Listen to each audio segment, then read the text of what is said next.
인도 중부의 한 오래된 마을에 자식을 길러 노후를 대비한다는 것에 관한 기이한 이야기가 전해져 내려옵니다.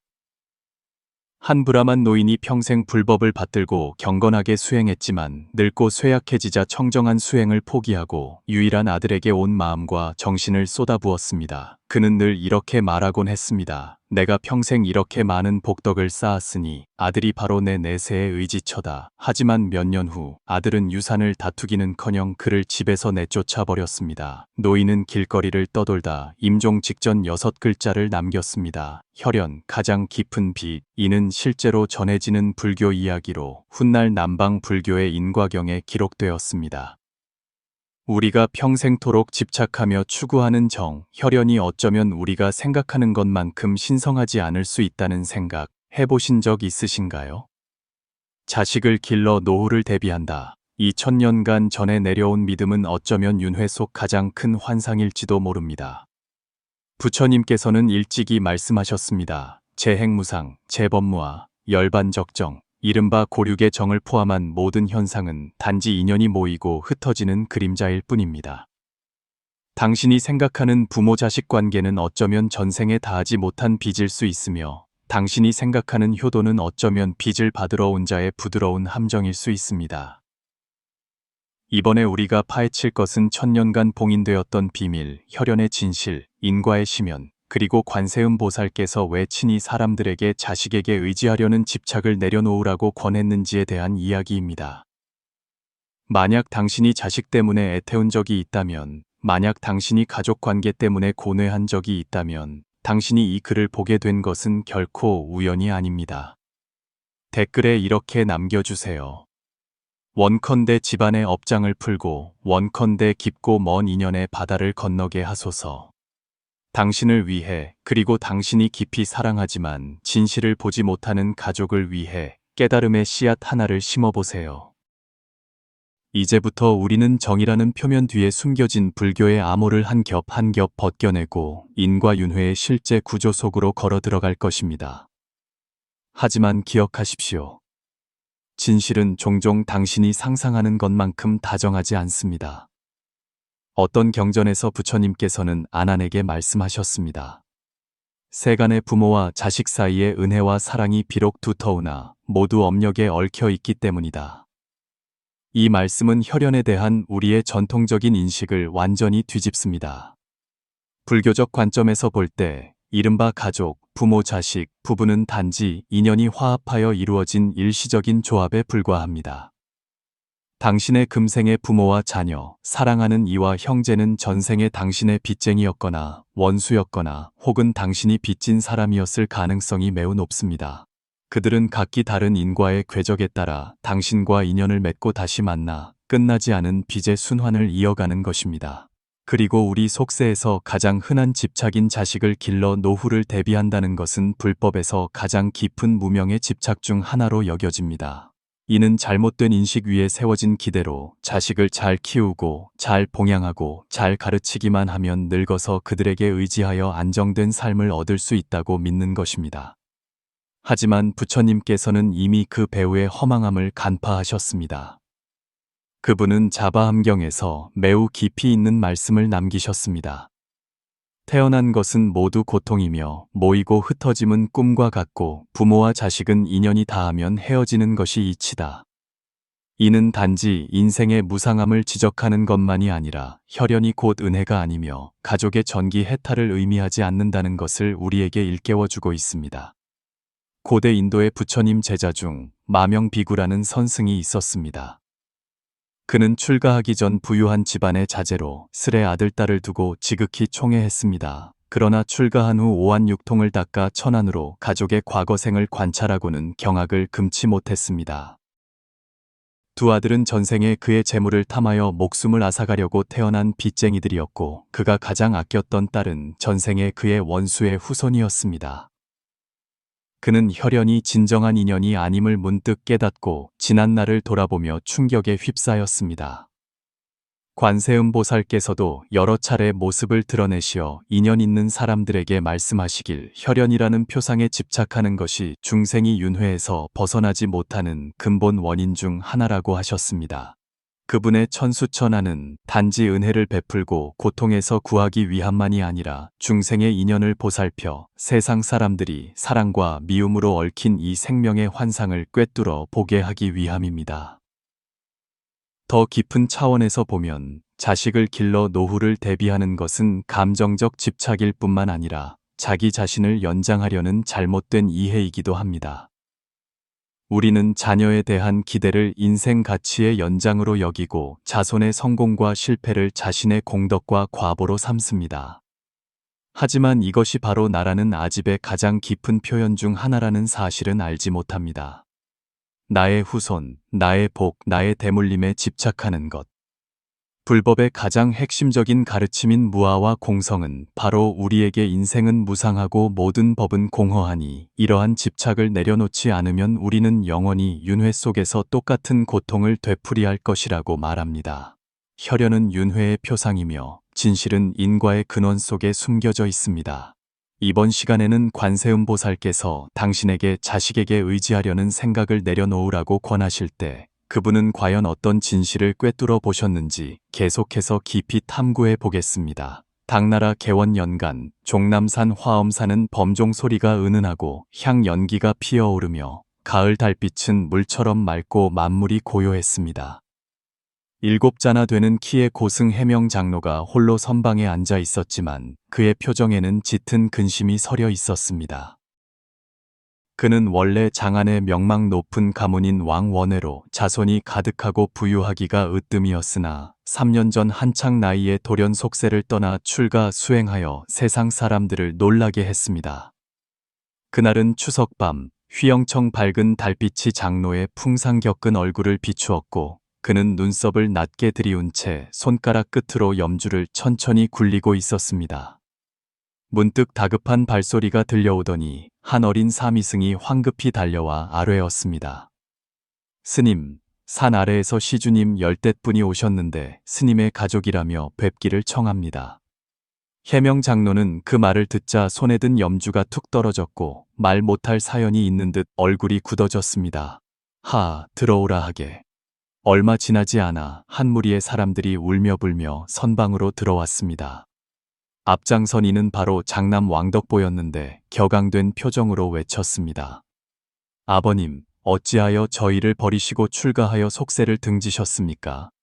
어머님께서 아버님을 밤낮으로 그리워하다가 결국 병으로 돌아가셨습니다. 알고 계십니까? 여러 자녀와 손주들이 모두 땅에 엎드려 눈물을 흘리며 저마다 고통을 호소했습니다. 해명은 한참 동안 침묵하다가 입을 열었습니다. 너희는 모른다. 아비가 이리한 것은 무정해서가 아니다. 둘째 아들 왕덕제가 분을 참지 못하고 소리쳤습니다. 그럼 말씀해 보십시오. 대체 무엇이 두려우신 겁니까? 우리 왕씨 가문은 자손이 가득하고 가업도 흥광하여 장안성에서 누가 부러워하지 않겠습니까? 바로 너희의 지금 이 표면적인 풍광이 실은 사방의 위기가 도사리고 있기 때문이다. 장로는 낮은 목소리로 말했습니다. 만약 내가 출가하지 않았다면 온 가족이 끝없는 고통의 바다에 빠졌을 것이다. 사람들은 웅성거리며 그 까닭을 몰라하며 앞다투어 진실을 물었습니다. 해명 장로의 눈빛이 깊어졌고 그의 뇌리에는 3년 전 마음을 뒤흔들었던 그날 밤이 떠올랐습니다.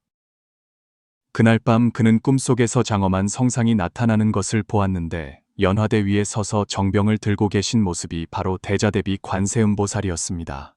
보살께서 온화한 목소리로 물으셨습니다. 왕거사여, 그대는 그대 가족의 전생 인연을 보기를 원하는가? 그가 허락하자 눈앞에 화면이 펼쳐졌습니다. 어느 낡은 사당에서 늙은 거지가 죽어가며 애처롭게 울부짖고 있었고 여러 행인이 무심하게 지나갔습니다. 그 거지는 바로 그의 전생이었고 그 무정한 사람들은 바로 금생의 자녀들이었습니다. 또 다른 화면이 나타났습니다. 그는 일찍이 부유한 상인이었으나 잔혹하고 탐욕스러워 재물을 위해 사람을 해치고 수많은 이에게 화를 입혔는데 그 피해자들이 바로 금생의 자녀들이었습니다. 세상 사람들은 단지 인연만 보고 인과는 보지 못한다. 너희 가족은 겉보기에는 가족 같으나 실은 전생의 원수들이니 지금 태어난 것은 빚을 받으러 온 것이다. 관세음 보살께서 자비로운 목소리로 깨우쳐 주셨습니다. 만약 네가 미혹에서 깨어나지 못한다면 마침내 그들은 서로 원수가 되어 집안이 망하고 뿔뿔이 흩어질 것이다. 왕원에는 그 순간 깜짝 놀라 깨어났고 온몸이 식은땀으로 젖었습니다. 그날 밤 이후로 그는 집안의 변화를 몰래 살피기 시작했습니다. 과연 아들들은 이익을 다투고 딸들은 이간질하며 손주들은 버릇없이 굴어 예전에 화목했던 모습이 깨지기 시작했습니다. 그는 숙세의 업을 풀기 어렵다는 것을 깊이 깨닫고 오직 출가하여 수행의 공덕으로 인과를 풀어야 한다고 생각했습니다. 현재로 돌아와 사람들의 질책 앞에서 해명 장로는 눈물 가득한 얼굴로 말했습니다. 내가 출가한 것은 나 자신을 위함이 아니라 바로 너희를 위함이다. 너희가 다투는 것은 가업이 아니라 원망의 업이다. 바로 그때 말발굽 소리가 울리더니 한 하인이 비틀거리며 선방으로 뛰어 들어왔습니다. 나으리, 큰일 났습니다. 관에서 가산을 몰수했습니다. 둘째 도련님께서 셋째 도련님의 탈세를 고발하여 온 가족이 연루되었다고 합니다. 사람들은 경악했고 왕씨 가문의 자녀들은 즉시 다시 격렬하게 다투기 시작했습니다. 서로의 추한 일을 들추고 비난하는 소리 속에서 가족의 정은 완전히 무너졌습니다. 모두가 서로를 노려보며 어찌할 바를 모르고 있을 때 갑자기 선방에 금빛이 가득하더니 공중에서 하늘에 음악이 울려 퍼지고 향기로운 기운이 감돌았습니다. 관세음보살께서 천수천안의 장엄한 모습으로 천천히 나타나셨습니다. 선남자 선여인들이여, 너희는 이제 진실을 보았는가? 보살께서 자비롭게 사람들을 바라보시며 말씀하셨습니다. 너희가 말하는 고륙의 정이란 단지 숙세의 인과가 얽히고 설킨 결과일 뿐이다. 사랑하는 이가 반드시 평안을 주는 것은 아니며 가까운 이가 반드시 해가 없는 것은 아니다. 윤회 속에서 가까움과 원수는 한 생각 차이일 뿐이니 너희가 다투고 또 다투는 것은 단지 옛 빚을 갚지 못했기 때문이다. 사람들은 그 말씀을 듣고 마치 벼락을 맞은 듯 했습니다. 존귀하신 보살님, 저희 제자들이 참회하고자 합니다. 저희에게 이 끝없는 고통의 과보에서 벗어나는 법을 가르쳐 주십시오. 보살께서 말씀하셨습니다. 집착을 내려놓고 자비심을 닦으라. 다시는 혈연을 생명의 뿌리로 삼지 말고 깨달음을 근본으로 삼으라. 만약 함께 불법을 닦을 수 있다면 금생의 인과의 짐을 벗고 원수를 친한 이로 바꿀 수 있을 것이다. 자녀들은 눈물을 흘리며 뼈저리게 후회하고 함께 해명 장로에게 머리를 조아렸습니다. 아버님, 저희는 아버님을 따라 절에서 수행하며 가산을 위함이 아니라 오직 윤회의 고통을 끊기 위해 정진하겠습니다. 그 후 왕씨 가문의 자손들은 화엄사에서 불법을 배우며 탐욕과 분노, 어리석음 속에서 점차 마음이 맑아졌습니다. 왕덕보는 훗날 환속하여 서당을 열어 널리 가르침을 베풀었고 그의 누이는 비구니가 되어 법명을 청조라하고 수많은 사람을 제도하겠다는 서원을 세웠습니다. 해명 장로는 5년 후 편안히 입적했는데 임종 전 마지막 말은 원컨대 중생들이 일찍 깨달아 다시는 혈연이라는 꿈에 집착하지 않기를 이었습니다. 그때 그곳 화엄사 밖 가을 달빛은 물과 같았고 희낙이 하늘을 스쳐 지나가는 것이 마치 이 천년의 불법 소리를 알아듣고 아득히 멀어져 가는 듯 했습니다. 자식을 길러 노후를 대비하는 것은 인간 세상의 가장 깊은 집착이다. 이 말은 어느 유명한 스님의 말이 아니라 관세음보살께서 관음가목록에서 한 번 모습을 드러내셨을 때 친히 하신 말씀입니다. 이 기록은 널리 알려지지 않았지만 불교계 내부에서는 널리 전해져 내려옵니다. 세상 사람들 눈에는 공덕이 원만하고 자손이 가득한 한 노인이 임종시에 갑자기 눈물을 펑펑 쏟으며 평생 가장 큰 유한은 자손의 흥망에 너무 집착하여 윤회의 고통바다에 잘못 들어선 것이라고 소리쳤습니다. 관세음보살께서 자비롭게 나타나시어 이 비밀의 본질을 밝혀주셨습니다. 네가 아이를 너의 의지처라고 생각하지만 사실은 너의 업력을 비추는 거울일 가능성이 크다. 사람은 왜 자식에게 집착할까요? 결국 늙음과 죽음에 대한 두려움에서 비롯됩니다. 우리는 운명을 통제할 수 없기에 기대를 자식에게 투영하여 그들이 인재가 되고 가정을 이루고 장래에 우리를 부양할 능력을 갖추기를 바랍니다. 심지어 우리가 이루지 못한 인생의 꿈을 대신 이뤄주기를 바라기도 합니다. 하지만 불교의 인과 법칙으로 볼 때 이는 원인을 심기도 전에 과보를 먼저 구하는 뒤바뀐 망념입니다. 부처님께서는 법을 설하실 때 여러 번 강조하셨습니다. 네가 가진 것은 단지 너의 인과의 보따리일 뿐이다. 자식도 예외는 아닙니다. 한 사람이 어떤 자녀를 두고 어떤 대우를 받는지는 결코 우연이 아니며 모두 전생에 심은 인과가 성숙한 것입니다. 잡비유경에는 우리를 깊이 생각하게 하는 공안이 하나 있습니다. 옛날 한 부유한 상인이 세 아들을 부양하며 힘들게 만관의 재산을 모았지만 늙어서는 맏아들에게 집에서 쫓겨나고 둘째 아들은 차갑게 외면했으며 오직 셋째 아들만이 마지못해 작은 은혜를 베풀었습니다. 노인은 통곡하며 부처님께 물었습니다. 어찌하여 저는 평생 자손을 위해 분주히 살았는데 돌아온 것은 외롭고 고된 노년뿐입니까? 부처님께서 답하셨습니다. 맏아들은 네가 전생에 남의 밭을 강제로 빼앗아 해를 입힌 농부의 아들이고 둘째 아들은 네가 전생의 빚 때문에 죽게 만든 채무자의 후손이며 셋째 아들은 네가 옛날에 한 끼의 재를 공양했던 사람이다. 한 아이가 왜 오는가? 빚을 받으러, 빚을 갚으러, 은혜를 갚으러 또는 원수를 갚으러 올 수 있습니다. 당신은 그것이 가족의 정이라는 인연이라고 생각하지만 실제로는 지난 생의 인과를 청산하는 것입니다. 이처럼 빚쟁이를 은인으로 착각하는 인식의 착오는 불교에서 가장 흔한 혈연의 업장 중 하나입니다. 우리는 혈연의 행복을 맡기지만 실제로는 업력의 얽힘을 안전한 항구로 착각하는 것일 뿐입니다. 부유한 집에 자손이 많아도 재산 때문에 원수가 되는 경우를 본 적이 있으신가요? 효자 현손이 자라서는 냉정하고 무정하게 변해 부모를 피하기만 하는 경우는요? 평소에는 정답던 가족이 늙은 부모가 병들어 임종을 맞을 때가 되자 오히려 서로 책임을 미루고 원망의 소리를 내뱉는 경우는요? 이것은 아이가 변한 것이 아니라 인과가 드러나는 것입니다.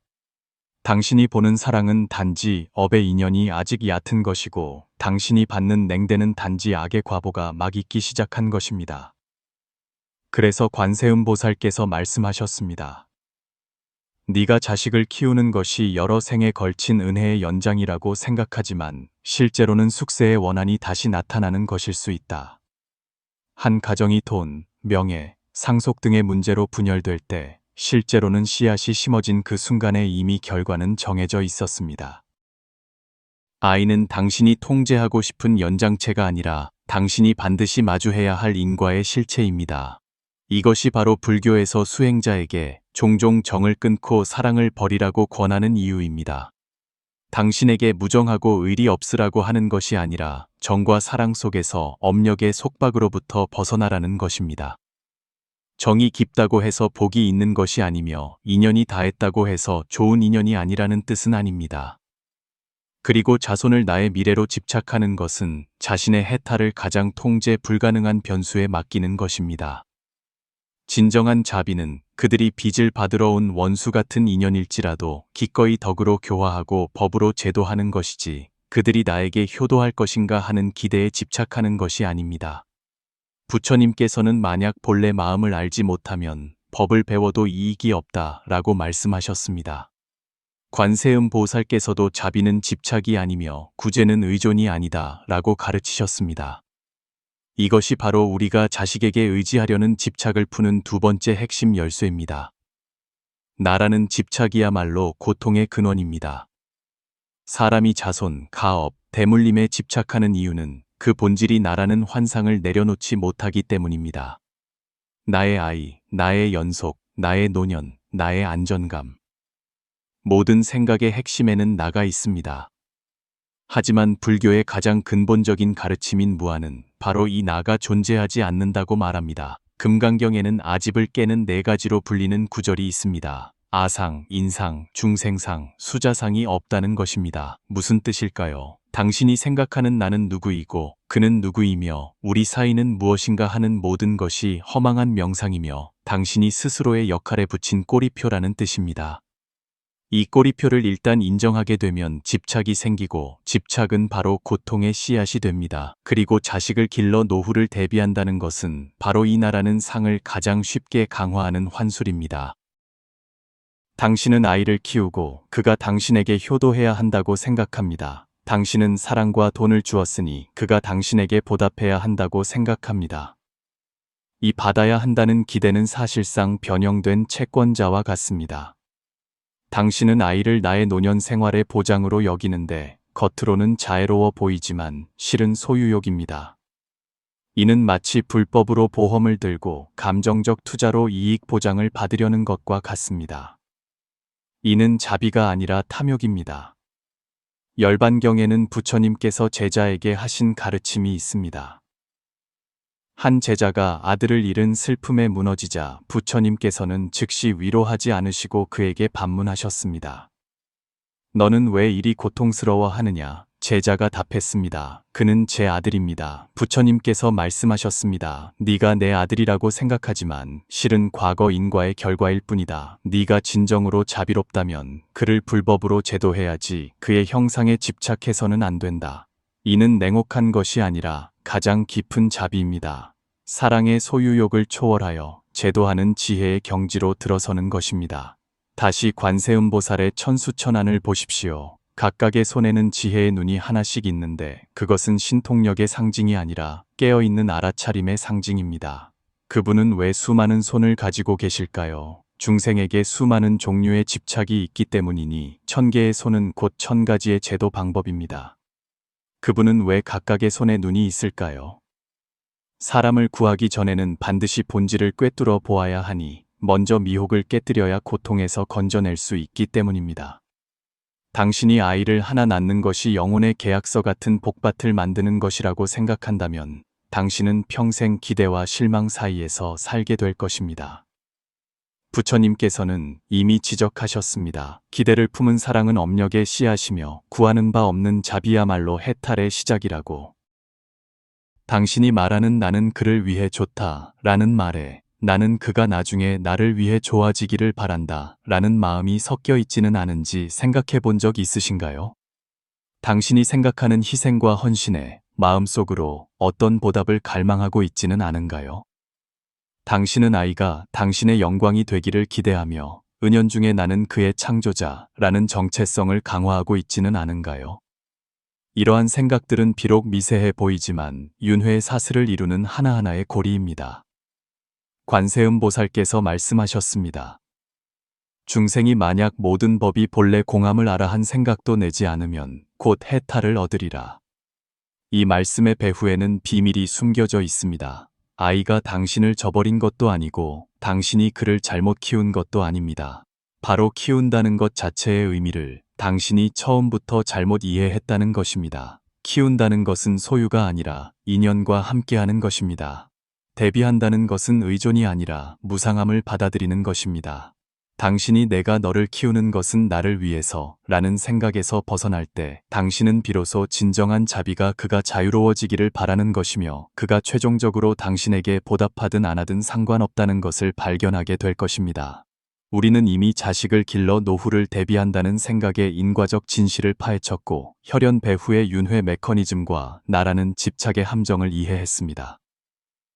하지만 이제 더 중요한 문제는 평범한 사람은 어떻게 해야 하는가입니다. 불법은 단지 사변에 그쳐서는 안 되며 반드시 삶의 모든 순간에 스며들어 마음에 와닿고 실천되어야 합니다.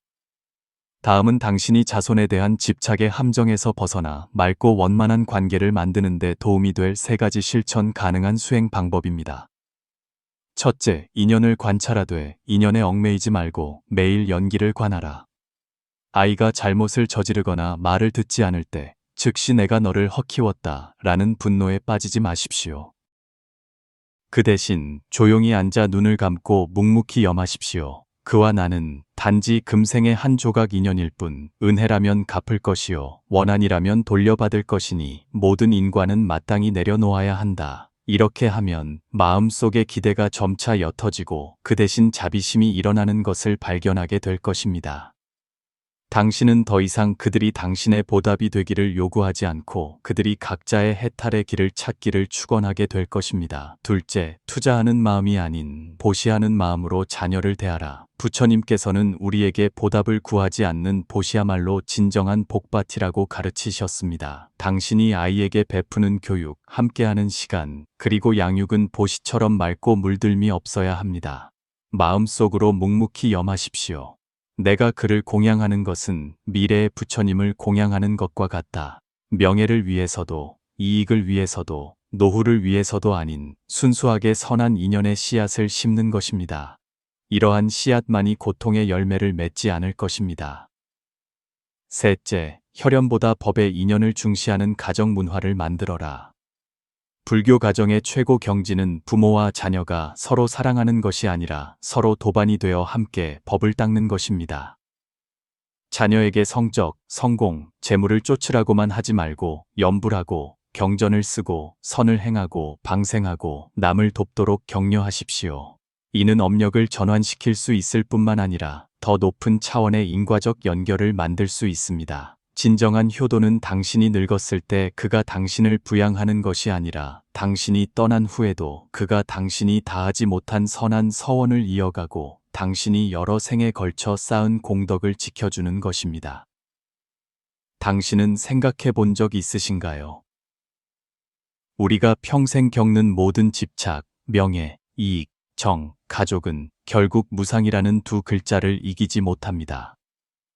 오늘 당신이 아이를 당신 생명의 연장이라고 생각하지만 내일 그는 어쩌면 당신 인과의 회오리 바람일 수 있습니다. 당신은 자신이 그를 키우고 있다고 생각하지만 실제로는 빚을 갚고 있는 것일 수 있습니다. 당신은 그가 당신의 곁을 지키며 늙어갈 것이라고 생각하지만 어쩌면 그는 단지 업의 인연 한 토막을 걷고 떠나가야 할지도 모릅니다. 부처님께서 말씀하셨습니다. 만약 고통을 끊고자 한다면 먼저 집착을 끊으라. 이 글의 내용은 당신에게 정을 끊고 책임을 끊으라는 것이 아닙니다. 환상과 같은 기대에서 깨어나 불법의 가장 진실하고 가장 안정된 자리로 돌아오라는 것입니다. 그것은 바로 알아차림, 보시, 인과, 그리고 자비입니다.